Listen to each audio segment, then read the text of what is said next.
है, ये किसान का कर्तव्य है, ये शिक्षा से जुड़े हुए आदमी का कर्तव्य है, ये मीडिया से जुड़े आदमी का कर्तव्य है, ये प्रशासन से जुड़े हुए आदमी का कर्तव्य है कि सभी आदमी अपने कर्तव्य से ऊपर उठ करके एकजुट होकर देश के संविधान को बचाएंगे, क्योंकि यह देश हमसे है, संविधान से है, यह देश हमारे से है, हमसे है, रहेगा और था। यह देश किसी मुट्ठी भर चंद लोगों के हाथों में जो। नमस्कार, मेरा नाम निशांत कुमार, मैं बाबूवढ़ी से झंझारपुर लोकसभा क्षेत्र का आप लोगों की समान ही एक आम नागरिक हूं और आज इस चुनावी जो दौर चल रही है और ये मई महीने का जो ये तपिश भरी गर्मी में जो आज आप देख रहे हैं, सुन रहे हैं, जगह जगह गाड़ियां दौड़ रही है, लोग आ रहे हैं, वोट मांगा जा रहा है और आप मन बना चुके हैं कि वोट किसे देना है। मेरे कहने ना कहने से आपके ऊपर क्या प्रभाव पड़ेगा ये मैं नहीं जानता हूं। मैं अपने बातों के माध्यम से केवल इतना सूचना आप तक पहुंचाना चाहता हूं कि क्या हम जो वोट करने जा रहे हैं वो केवल एक वोट है या हमारे द्वारा दिया गया यह वोट देश का, समाज का और सभी वर्गों का कितना उत्थान करेगा, कितना भविष्य निर्धारण करेगा। क्या यह उसके लिए हम डालने जा रहे हैं या क्या यह किसी चेहरा के लिए डालने जा रहे हैं जिस चेहरा के लिए हम दीवाने हैं? क्या वो चेहरा हमारे लिए अभी तक अपने शब्दों पे, अपने वादों पे, अपने बातों पे खरा उतरे हैं और हमारे समस्या जो हमारे साथ है, जो आम नागरिकों का समस्या है, जो हमारे लोकसभा क्षेत्र का समस्या है, जो हमारी समस्या है, जो आपकी समस्या है, उस समस्या के ऊपर आज तक क्या काम किन्होंने किया, हम कुछ बातों को आपके समक्ष रखना चाहते हैं। मैं किसी भी परिस्थिति में अपना वोट ऐसे व्यक्ति को नहीं दूंगा जो व्यक्ति हमारे समाज के बारे में, हमारे लोकसभा क्षेत्र के बारे में किसी भी रूप से, किसी भी विकास के मुद्दे पर, किसी भी सामाजिक मुद्दे पर, किसी भी आर्थिक मुद्दे पर ना तो एक बैठक कर पाते हैं, ना ही तो किसी जनता के साथ संपर्क कर पाते हैं और नहीं तो अपनी बातों को किसी के साथ साझा करते हैं। और ये वो लोग हैं जो आज आपका मतदान लेने के बाद अगले 5 वर्षों तक आपके बीच खड़ा होने तक के लिए नहीं आएंगे, आपके किसी समस्या में हाथ बटाने के लिए नहीं आएंगे, आपके किसी समस्या में खड़ा होने का ये काम नहीं करेंगे। केवल खोखले वादे, झूठे आदर्श और झूठी बुनियाद पर वोट की राजनीति करने के लिए आपके घर घर तक ये पहुंचेंगे। आप मुझे यह बताइए कि जिस प्रकार से 2014 के इलेक्शन में, 2014 के समय में जैसा कि पूरे देश ने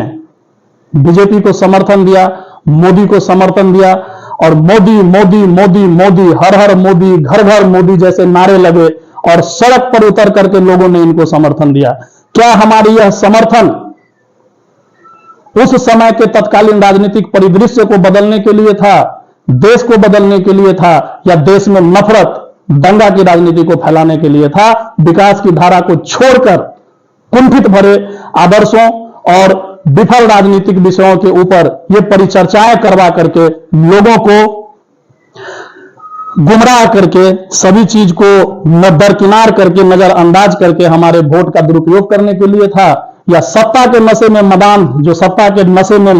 आदी हो चुके हैं, क्या हम लोगों ने उसको इस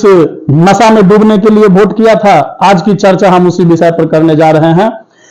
थोड़ा सा यह सोच करके आपको मतदान करना है कि हमारे द्वारा दिया गया वोट केवल हमारा एक वोट नहीं है, हमारे बच्चों के भविष्य की बात है, हमारे भविष्य की बात है, हमारे समाज के भविष्य की बात है और हमारे जितने भी हमारे जैसे पिछड़े हुए लोग हैं, जो दलित लोग हैं, जो गुरबा लोग हैं, जो गरीब हैं, जो बेबसी की जिंदगी जी रहे हैं और इसी समाज के अंदर जिनको आज के डेट में उनके थाली से सारा व्यंजन उठ करके चला गया, महंगाई का वो दौर चल रहा है, उस सभी चीजों को देख करके अपने भविष्य और अपने बच्चों के भविष्य के लिए इस बार की मतदान करनी है। इसके मार्फत से मैं केवल झूठा बात नहीं बोलता हूं, मैं आपके सामने कुछ तथ्य रखने जा रहा हूं भाजपा सरकार की, जिस तथ्य के आधार पर मैं आपसे विनती करना चाहूंगा कि इस बार देश की रूपरेखा को बदलना है और भाजपा को जड़ से उखाड़ करके फेंकना है पूरे भारत से। मैं आपके समक्ष पिछले 2 वर्षों का सरकार के द्वारा पेश बजट को मैं आपके सामने प्रस्तुत करूंगा, जिसके मार्फत से मैं आपको बतलाऊंगा कि यह सरकार कितनी गरीब विरोधी है, कितनी आम जनता की विरोधी है और यह सरकार चंद सामंतियों और चंद पूंजीवाद के हाथ में बंधा हुआ एक लट्टू की तरह अपना काम कर रही है। समर्थक और ऐसे गरीब विरोधी सरकार में विश्वास नहीं करते हैं और आपसे मैं अनुरोध करता हूं कि जब जब सत्ता से मदांध हुए, जब जब सत्ता के नशा में चूर,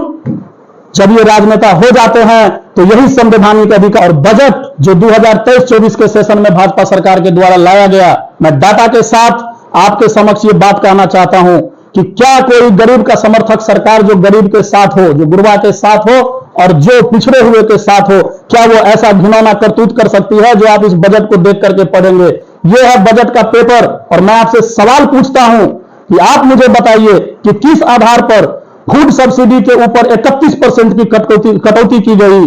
फर्टिलाइजर की सब्सिडी जो हमारे गरीब किसान मजदूर जो अपने खेत में खाद डालते हैं, जो अपने खेत में पोटाश और डीएपी डालते हैं, जो अपने खेत में यूरिया डालते हैं, उनके फर्टिलाइजर पर से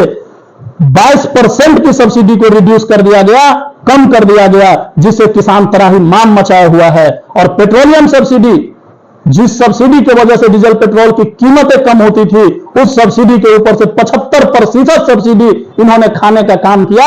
और ये खा करके पूरे देश में आज देख लीजिए पेट्रोल, डीजल और गैस सिलेंडर का दाम कितना है। ये गरीबनी मां का बेटा, गरीबनी मां का बेटा, गरीबनी मां का बेटा कह कहके सभी गरीबों के दिलों में घुसने का काम किया और सभी गरीबनी मां को इन्होंने गैस सिलेंडर मुफ्त में बंटवा करके 1200 रुपये, 1000 रुपये सिलेंडर का दाम बढ़ा करके सभी गरीबनी मां के आंख में आंसू पोंछने के बजाय उसने आंसू भरने का काम किया। हम ऐसे सामंत के समर्थक और ऐसे गरीब विरोधी सरकार में विश्वास नहीं करते हैं और आपसे मैं अनुरोध करता हूं कि जब जब सत्ता से मदांध हुए, जब जब सत्ता के नशा में चूर,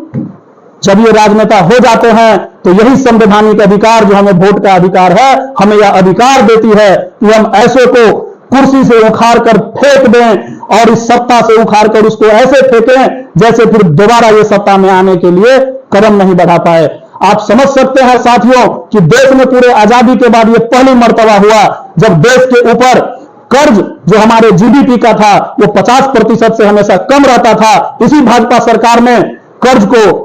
61%, जीडीपी का 61% कर्ज को बढ़ाने का काम किया और हमारे देश के ऊपर आज कुल जीडीपी से भी 11% ज्यादा, 50% से भी 11% ज्यादा 61% कर्ज की लायबिलिटी सरकार ने हमारे ऊपर बनाया। केवल पिछले फाइनेंशियल ईयर में 17 लाख करोड़ रुपए की कर्ज ली गई और ये 17 लाख रुपए की कर्ज की राशि कहां गई? जब आप हमारा सब्सिडी खा गए, गैस के ऊपर सब्सिडी खा गए, पेट्रोलियम के ऊपर सब्सिडी खा गए, जब आप फूड सब्सिडी खा गए, जब आप तमाम प्रकार के गरीब को दी जाने वाले सुख सुविधाओं को डकारने में लगे हुए हैं, तो ये 17 लाख करोड़ का लोन का पैसा कहां गया? ये पैसा गया गुजरात, ये पैसा गया महाराष्ट्र, ये पैसा सभी जगह गया जिस जगह पर आपका सामंती साथी बैठा हुआ था, जिस जगह पर व्यापार उपनिवेश करने के लिए आपने वहां के लोगों को सुदृढ़ किया। आपने बिहार के बारे में कुछ नहीं सोचा, आपने बिहार के बारे में, बिहार के समस्या के बारे में एक आम जनता के साथ बैठक तक करना आपने सुनिश्चित नहीं किया। आपने कभी भी जनसभा को संबोधित करने आप दरभंगा तक आते हैं, लेकिन आपने कभी भी यहां के ज्वलंत मुद्दा के ऊपर कभी भी विमर्श करने के लिए पिछले चुनावी के बाद आपने एक बार भी अपने इस लोकसभा के अंदर आपने आने का काम नहीं किया। आपके मंत्रियों के द्वारा, आपके जितने भी मंत्री हैं, मंत्रिमंडल के विस्तार में आप लोगों ने जो खेल खेला है, उस खेल से हमें नफरत है। उस खेल से झंझारपुर लोकसभा क्षेत्र के सभी मतदाता को नफरत है और इस बार संकल्प है कि भाजपा सरकार को देश से उखाड़ करके फेंकना है। साथियों, इस गरीब विरोधी सरकार को उखाड़ने के लिए आप हमारा सहयोग करें, आप सहयोग करें। आप महागठबंधन का साथ अपने रसोई घर में जाकर के सभी सामान से पूछ करके दीजिएगा, अपने गैस सिलेंडर से पूछ करके दीजिएगा, अपने गाड़ी में भुक भुकाती वो जो पेट्रोल की लाइन होती है उस भुक भुकाते पेट्रोल के लाइन को देख करके कीजिएगा, अपने समस्या के लिए कीजिएगा, अपने लोकसभा क्षेत्र के समस्या के लिए कीजिएगा, भारत पाकिस्तान के लिए नहीं कीजिएगा। क्योंकि जिस सरकार ने शिक्षा के ऊपर बजट की कटौती किया और जिसको लगता है कि देश के हर युवा के हाथ में बंदूक पकड़ा देने से हमारे देश की समस्या दूर होगी, तो मैं इस बात को नहीं मानता हूं और आपको भी कहता हूं कि ऐसे झूठे बातों में विश्वास मत करिए। ये आपको गौरक्षक के नाम पर, हिंदू मुसलमान के नाम पर, ये आपको जात पात के नाम पर, धर्म के नाम पर बांटने का कोशिश कर रहा है और हमारी चेतना मर गई है कि हम इस बंटवारे में शरीक हो रहे हैं। मैं आपके वादे के साथ कहता हूं कि अगर इसी प्रकार से चलता रहा तो वह दिन दूर नहीं कि आपके सामने संसद के अंदर संविधान को जलाया जाएगा और हमारे हक और अधिकार को वंचित रखा जाएगा, और जिस संविधान के आधार पर यह देश अभी तक जिस धारे पे चली है उस संविधान को कुंठित किया जाएगा। और उस दिन हम और आप बैठकर खून का आंसू रोएंगे और हम ये बोलेंगे, उस दिन हमको पश्चाताप होगा कि हमने किस निठल्ली सरकार को चुना था। इसलिए मैं आपसे अनुरोध करता हूं कि इतिहास के ऐसे काले पन्ने का अध्याय मत बनिए और अपने वोट को सोच समझ के सही जगह इस्तेमाल करके महागठबंधन का साथ दीजिए और इस देश से भाजपा की राजनीति को सदा सर्वदा के लिए जड़ से खत्म कर दीजिए। क्योंकि जब जब देश के ऊपर संकट आई है, संविधान के ऊपर संकट आई है, तो बिहार से सर्वप्रथम झंझारपुर लोकसभा सीट से लोग जागरूक हुए हैं और उन्होंने रास्ता दिखाने का काम किया है, और आप उस रास्ता को दिखाने का काम की जिम्मेवारी आज आपके ऊपर है, आज हमारे ऊपर है। आज के बाद ये फिर 5 साल मिलने वाले नहीं हैं, आज के बाद हमारी समस्या को सुनने वाले नहीं हैं। यही मौका है और इस मौका का फायदा उठाइए और इस मौका को यूटिलाइज कीजिए, समर्थन दीजिए ऐसे का जो गरीब का साथ दे, संविधान का साथ दे, देश को बचाने में साथ दे। मैं आपको हिटलर का एक बात बतलाने का कोशिश करूंगा। हिटलर ने कहा था कि अगर किसी जन समुदाय के ऊपर, किसी क्षेत्र विशेष के ऊपर, एक बहुत बड़े तबके के ऊपर अपना राज स्थापित करना है और अपना डिक्टेटरशिप को स्थापित करना है, तो आप उसके बगल में एक सशक्त दुश्मन को तैयार कर दीजिए। भाजपा ने आपके बगल में सशक्त दुश्मन के रूप में मुसलमान को तैयार किया, चाहे वो यूपी के अंदर हो, चाहे वो साउथ के अंदर हो, चाहे आज वर्तमान बिहार के अंदर हो। भाजपा ने नफरत का राजनीति फैलाने का काम किया और आज आप उसी राजनीति के तले दब करके आज आप भाजपा का समर्थन देंगे, तो मैं मानता हूं कि देश के अंदर वह दिन दूर नहीं जिस दिन हम खून का आंसू रोएंगे और हमें यह पश्चाताप होगा कि हम इस ब्लैक अध्याय का, हम इस काले अध्याय का एक पात्र हैं जिन्होंने भाजपा सरकार को समर्थन दिया था। अतः आपसे अनुरोध है कि वोट करें। 7 तारीख को वोट है। इतनी चिलचिलाती धूप में, मई के महीने में जब आप पसीना से लथपथ होंगे और मतदान का अधिकार आप स्थापित करने जाएंगे, तो आप सोच के देखिएगा कि अपना वो बहुमूल्य वोट, वो अपना बहुकीमती वोट और अपना वो बहुमूल्य समय आप किसके लिए बर्बाद करने जा रहे हैं। बर्बाद नहीं करना है, उसको यूटिलाइज करना है, और यूटिलाइज भाजपा के विरोध में करना है, महागठबंधन के सहयोग में करना। कि जब जब देश पर आफत आती है तो यह हमारा कर्तव्य है, यह आपका कर्तव्य है, यह सभी जनता जनार्दन का कर्तव्य है, यह किसान का कर्तव्य है, यह शिक्षा से जुड़े हुए आदमी का कर्तव्य है, यह मीडिया से जुड़े आदमी का कर्तव्य है, यह प्रशासन से जुड़े हुए आदमी का कर्तव्य है कि सभी आदमी अपने कर्तव्य से ऊपर उठ करके एकजुट होकर देश के संविधान को बचाएंगे। क्योंकि यह देश हमसे है, संविधान से है, यह देश हमारे से है, हमसे है, रहेगा और था।